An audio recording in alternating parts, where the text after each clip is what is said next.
Bismillahirrahmanirrahim. Assalamualaikum warahmatullahi wabarakatuh. Alhamdulillah rabbil alamin. Allahumma salli ala sayyidina Muhammad wa ala alihi wa sahbihi ajma'in, amma ba'du. Qala rabbi shrah li sadri wa yassir li amri wahlul 'uqdatam min lisani yafqahu qawli. Kajian motivasi ya pagi hari ini. Kita sudah membahas hikmah rukun Islam sudah ya, rukun iman sudah. Nah, sekarang yang ketiga, yang terakhir adalah hikmah dari rukun iman sudah. Yang terakhir adalah ihsan. Apa itu ihsan? Ya, Jibril bertanya lagi kepada Nabi, jelaskan kepadaku tentang ihsan. Nabi menjawab, ihsan adalah engkau beribadah seolah-olah melihat Allah. Jadi beribadahnya kita ini seolah-olah melihat Allah. Kalau engkau tak mampu melihat Allah, maka yakinlah Allah melihatmu. Ibadahnya kita ini lagi dipandang Allah. Level tertinggi orang beribadah adalah ihsan. Dia beribadah merasakan sedang dilihat oleh Allah Subhanahu wa taala. Para ulama sufi mengatakan, bukankah seorang kekasih akan bertingkah laku yang terbaik ketika dipandang kekasihnya? Orang yang beribadah kepada Allah Subhanahu wa taala dengan level tertinggi ihsan, dia merasa dipandang Allah terus-menerus, maka tingkah lakunya adalah akhlakul karim. Ucapannya, perbuatannya, pekerjaannya dengan yang terbaik. Orang yang ihsan, orang yang sudah ma'rifah kepada Allah Subhanahu wa taala. Siapakah orang yang sudah mendapatkan ma'rifah? Ya, ma'rifah apa? Penglihatannya, pendengarannya dan hatinya adalah Allah Subhanahu wa taala. Allah ganti penglihatannya dengan penglihatan Allah. Allah ganti pendengarannya dengan pendengaran Allah. Allah ganti hatinya mengingat Allah Subhanahu wa taala. Jadi yang dilihat, didengar, dipikirkan atau yang dizikirkan adalah hanya Allah Subhanahu wa taala. Lalu apa hikmah dari ihsan ini dalam konteks kita bekerja, berusaha, beraktivitas gitu ya. Konteksnya adalah profesional. Apa itu profesional? Ihsan itu ya profesional. Kata paling mendekati ihsan adalah profesional. Para ahli entrepreneur, para motivator, para profesional mendefinisikan profesional adalah engkau bekerja sekuat tenaga. Sering disingkat bekerja keras. Kerja keras agar tenaganya kuat. Seorang beriman, orang mukmin, hidupnya harus tawazun. Apa tawazun? Seimbang. Ada channel bagus di YouTube, Dr. Zaidul Akbar. Nah, itu wajib tonton. Imam Syafi'i berkata, orang beriman, orang Islam kalau selesai urusan agamanya, maka dia harus mulai memperhatikan urusan kesehatannya, mulai dari pola makannya. Sunnah yang dilanggar akan mengakibatkan penyakit. Sunnatullah dan sunnatul Rasul yang dilanggar akan mengakibatkan penyakit. Sumber penyakit, subhat, ya. Rasul dalam sabdanya, jika ada suatu daging itu sehat seluruh jasadnya. Kalau hatinya sehat. Yang membuat hati penyakit hati itu apa? Yang sering membuat manusia itu sakit adalah subhat dan syahwat. Bagaimana supaya jasad kita sehat ya? Dalam kajian-kajian khusus kita bahas bahwa makannya harus diperhatikan. Di situ Dr. Zaidul Akbar mengatakan, your food is your mood. Makananmu ya, perasaanmu. Jadi kalau kita makannya terlalu kenyang, ngantuk aja perasaannya gitu ya. Apalagi makan yang haram gitu, udah pikirannya haram, perbuatannya haram. Resep sehat yang diberikan jurus ala Rasulullah itu puasa Senin Kemis, ayamul bid, apalagi kemudian tahajud tiap malam, kemudian minum madu 1 sendok, kemudian berpekan sebulan sekali. Nah ini nanti kesananya kalau ada sakit cukup ya minum wedang jahe, nggak usah terlalu banyak obat-obatan medis yang efek sampingnya lebih berat daripada penyakitnya. Kemudian apa lagi supaya tubuh kita kuat? Olahraga, minimal 15 menit peregangan gitu ya. Peregangan, jogging, push up 10 kali. Kemudian apa lagi? Menikah. Nah, menjaga kebugaran tubuh itu menikah. Jadi kalau sudah pengen nikah, obatnya jatuh cinta itu apa? Menikah. Nah, jadi kalau ini masih jomblo-jomblo semua ya? Sisa satu. Sisa satu. Apa yang menghalangimu untuk menikah? Segera. Sudah punya penghasilan, sudah berumurnya, sudah pengen nikah. Jangan ditunda-tunda. Kebaikan itu harus disegerakan. Ya, jangan dipersulit dengan adat istiadat yang memberatkan. Ya. Jadi kalau sudah pengen, sudah ingin, sudah mampu berhubungan suami istri, menikah. Itu akan menyehatkan badan. Nah, suami minimal seminggu 3 kali. Nah, sunnah. Malam Senin, malam Kamis, malam Jumat. Nah, gitu. Sisanya apa Pak? Wajib sisanya. Sandanya suami begitu. Jadi itu ya menyehatkan badan. Jadi kalau nanti itu nggak disalurkan menjadi penyimpangan yang sekarang sudah dilegalkan ya, yang sekarang sudah parah menjadi LGBT dan seterusnya. Itu adalah penyimpangan yang harusnya menikah tidak menikah. Jadi profesional itu adalah sekuat tenaga untuk kuat jaga keseimbangan hidup. Nah, jasadiahnya dilatih olahraga ya. Kemudian apa itu profesional? Profesional yang kedua adalah seluas ilmu. Ilmunya harus luas. Sering disingkat dengan kata-kata bekerja cerdas. Jadi apapun yang ingin kita kuasai, apapun yang ingin kita menjadi ahlinya, pelajari ilmunya. Semua ada ilmunya. Semua ada ilmunya. Pengen kaya ada ilmunya. Pengen leadership ada ilmunya. Pengen bisa mempengaruhi orang ada ilmunya. Di Amerika ada sebuah penelitian sebelum menulis buku, Dale Carnegie gitu ya. Dibikin penelitian di Amerika, ternyata manusia itu paling haus dengan dengan puji-pujian, dengan merasa dihormati, dengan pengakuan. Maka ditulislah buku How to Influence People and Friends. Bagaimana mempengaruhi orang dan menambah teman. Ini buku paling laku sampai sekarang masih dicetak. Orangnya sudah meninggal, sampai sekarang masih laku. Berbagai negara sudah ditranslate. Nah, padahal buku itu saya baca sama halnya dengan buku fikih dakwah. Memuji-muji sebelum menasehati, meringankan, jangan memberatkan, memudahkan, jangan mempersulit. Ya, mulai dari tugas yang ringan-ringan sebelum tugas yang berat, memberi hadiah, ya, silaturahmi, mendoakan, semua luar biasa.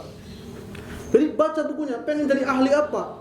Kuasai ilmunya, baca ilmunya, belajar dari siapa? Ya, harus luas ilmunya.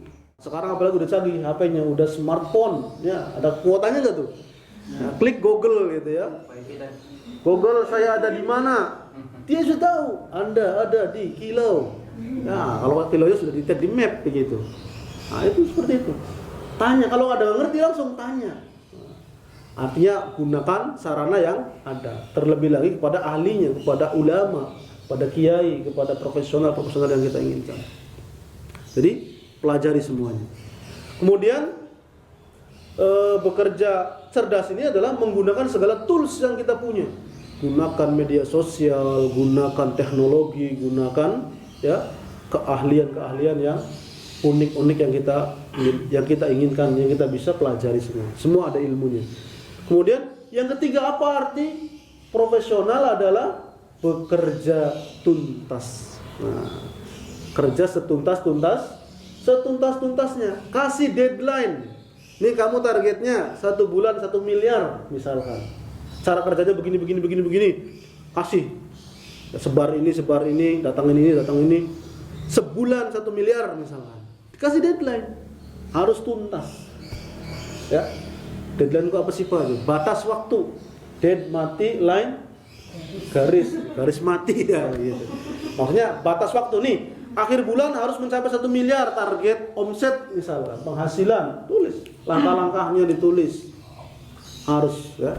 Ini adalah profesional. Maka bekerja itu menggunakan data, di-load, dihitung loadnya berapa, pekerjaannya, besarnya berapa.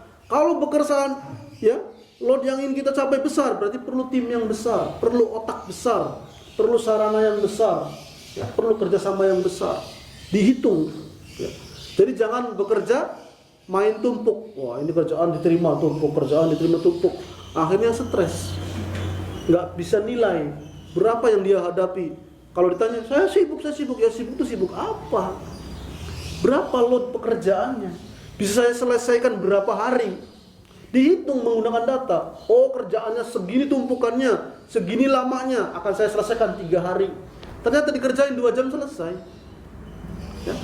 Betapa sering pentumpukan kerja itu gara-gara ditunda. Gara-gara merasa nanti aja itu numpuk, stres akhirnya. Superman aja stres tuh kalau banyak nunda pekerjaan. Apalagi kita super tim ya, begitu. Nah, dalam ayatnya fa idza faragta fansab wa ila rabbika farghab. Kalau kita selesai mengerjakan yang satu, segera mengerjakan yang lain, profesional. Begitu selesai kerjakan yang lain. Jadi jangan udah selesai, baru selesai satu nganggur-ngangguran dulu begitu ya. Masih banyak target-target yang lain belum selesai. Jadi kerja keras, kerja cerdas, kerja tuntas. Yang keempat, profesional adalah bekerja seikhlas hati. Ya. Bekerja ikhlas dalam niat, ikhlas dalam proses, ikhlas dalam hasil. Target 1 miliar ternyata dapatnya 800 juta. Alhamdulillah, diterima, disyukuri gitu. Atau baru setengahnya, dievaluasi apa nih masalahnya. Ada tim yang nggak bekerja, ada player yang nggak nyampe, ada apa ini ya? Apapun hasilnya harus diterima dengan ikhlas, karena tadi sudah bekerja keras, sudah bekerja cerdas, sudah bekerja setuntas-tuntasnya, tapi Allah berikan hasilnya, boleh jadi sesuai targetnya, boleh jadi melebihi targetnya, boleh jadi belum berhasil, entah setengahnya atau seperempatnya, tetapi itu harus kita terima dengan ikhlas, harus merasa cukup dengan apa yang Allah berikan kepada kita. Apa itu kaya? Apa itu qanaah? Kita bekerja sekeras-kerasnya, kita bekerja setuntas-tuntasnya, kita bekerja seikhlas-ikhlasnya. Ketika kita menerima hasilnya, kita merasa cukup atas karunia yang Allah berikan kepada kita. Terima kasih ya Allah, Engkau telah anugerahkan, inilah yang terbaik, ini merasa cukup buat kami. Jadi bekerja secara ikhlas. Jadi kalau kita profesional, kita harus kerja keras, kerja cerdas, kerja tuntas, ya, kerja ikhlas. Nah, dalam definisi-definisi lain, profesional adalah bukan saja on time. Nah, ini saya ketampar nih ya. Nah, saya sedikit telat begitu. Profesional adalah in time. Nah, masuk kerja jam berapa? Jam 7. Setengah 7 sudah sampai sini. Itu sudah bukan lagi on time, tapi in time. Bukan intim ya. Jadi kita sudah berada di waktunya. Kita bahkan menunggu waktu. Zuhur jam 12 misalnya. Jam 12 kurang 5 sudah di masjid wirid nunggu azan. Wah, ini dicintai malaikat, didoakan malaikat. Ihsan, profesional dia. Ya. Kemudian apa lagi profesional? Ya, menurut para pakar-pakar yang lain, tadi on time, ya, fokus, khusyuk. Orang yang mendapatkan ihsan, orang yang profesional, hidupnya khusyuk, ya, sholatnya khusyuk karena merasa dipandang Allah Subhanahu Wa Taala. Apa itu khusyuk? Fokus. Kalau kata orang profesional disebut fokus. Apa itu fokus? Fokus menurut Bill Gates penemu Microsoft, kamu mampu menolak proyek yang lebih besar. Nih dapat proyek misalkan kilau, suruh menggarap kerjaan sosial misalkan senilai 1 miliar misalnya ini. Ada lagi vendor lain, Mas ada proyek nih 5 miliar mau nggak? Nah, kalau kita fokus, tolak itu. Nah, sorry Pak, 5 miliarnya nanti dulu kita selesaikan yang 1 miliar. Itu namanya fokus. Kalau nggak fokus, 5 miliar nih, 1 miliarnya kasihin ke orang lain, kita kejar yang 5 miliar. Datang lagi 1 triliun, kasih lagi. Nggak pernah tuntas, kecewa nanti orang. Ya, jadi fokus itu kita mampu menolak pekerjaan atau proyek yang lebih besar. Kenapa? Karena kita sedang menyelesaikan yang sedang kita kerjakan terlebih dahulu. Kita kasih kerjaan, fokus sampai selesai dulu. Gitu. Masalahnya Pak, bosnya lagi ngerjain ini, suruh ngerjain ini. Gitu. Sering terjadi, makanya buat skala Prioritas. Ketika ditanya ada tugas, ini prioritasnya apa? Oh, prioritasnya merah, kode merah, harus segera kerjakan. Ya. Tepat waktu, fokus, profesional adalah menjadi expert di bidang tertentu, ahli di bidang tertentu.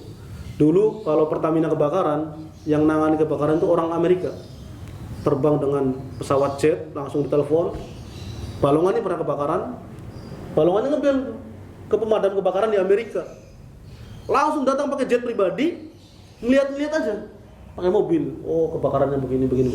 Oh, cara madaminya dari sana, dari sini. Dibayarnya per jam. Bukan bulanan, bukan harian. Langsung dibayarnya per jam. Profesional, keahlian. Maka orang yang ingin profesional harus ahli di bidang tertentu. Ya, saya pengen ahli di leadership, pelajari seluk-beluk leadership. Saya pengen ahli di manajemen orang, manajemen mempengaruhi orang, ngajak orang, ya. Pelajari semua. Pengen ahli di mana? Saya pengen ahli di UMKM, pemberdayaan, bisnis, pelajari semua. Jadi expert di bidangnya. Menjadi ahli di bidangnya. Maka profesional selanjutnya adalah profesional itu dihargai, ya, atau dalam bahasa lainnya dibayar dengan pantas. Itulah profesional. Bahkan kalau semakin profesional seseorang, bayarannya bukan lagi per bulan, bukan lagi per minggu, langsung per jam. Nah, seperti para psikolog itu bayarannya apa? Per detik. Kalau ngomong didetikin, tik. Pak, saya curhat, keluarga saya begini. Selesai ngomong, matiin lagi detikannya, tik. Nah, terus dia jawab nih psikolognya, pencet lagi tuh. Oh iya, kamu harus begini, matiin lagi. Nanti berapa detik, bayarnya berapa tuh per detik tuh. Saking expertnya di bidang, saking ahlinya. Maka kalau kita pengen terus-menerus profesional, terus tadi ya, seikhlas hati, seluas ilmu, sekuat tenaga, harus menjadi ahli di bidang tertentu, kita akan dihargai, ya, atau kita akan mendapatkan bayaran sesuai yang kita kuasai, sesuai keahlian kita, ya. Nah, bukan berarti kita kalau ada pekerjaan tertentu langsung berapa bayarannya, bukan. Itu namanya materialistis juga, gitu ya. Tapi bayaran tertinggi adalah balasan dari Allah Subhanahu wa Ta'ala yang tak terhingga, yang terbaik, ya. Balasan ikhlas itu. Kata siapa ikhlas nggak dibayar? Ikhlas itu dibayar. Siapa yang bayar? Allah Subhanahu wa Ta'ala. Dengan apa? Dengan cara Allah membayarnya yang terbaik. Boleh jadi dengan keluarganya yang rukun, yang harmonis, anak-anaknya yang soleh, kehidupannya yang bahagia, ya. Boleh jadi dengan, ya, sesuatu yang membuat kita semakin bertakwa kepada Allah Subhanahu wa Ta'ala. Itulah bayaran terbaik dari Allah Subhanahu wa Ta'ala, ya. Al-hakum min rabbikum, mudah-mudahan ada manfaatnya. Kita ambil hikmahnya, rukun Islam, rukun iman, sekarang rukun ihsan, bahwa untuk melatih diri kita semakin profesional. Kita ini dipandang Allah, kita ini pandang-pandangan dengan Allah Subhanahu wa Ta'ala. Apa itu ihsan? Kita merasa pandang-pandangan dengan Allah. Kalau kita yakin lagi dipandang Allah, maka perbuatan kita, perkataan kita, pekerjaan kita senantiasa memberikan yang terbaik. Billahi taufiq wal hidayah wal inayah. Mohon maaf atas segala kekurangan. Sebaik-baik kita yang bisa mengamalkan dan menyampaikannya lagi. Assalamualaikum warahmatullahi wabarakatuh.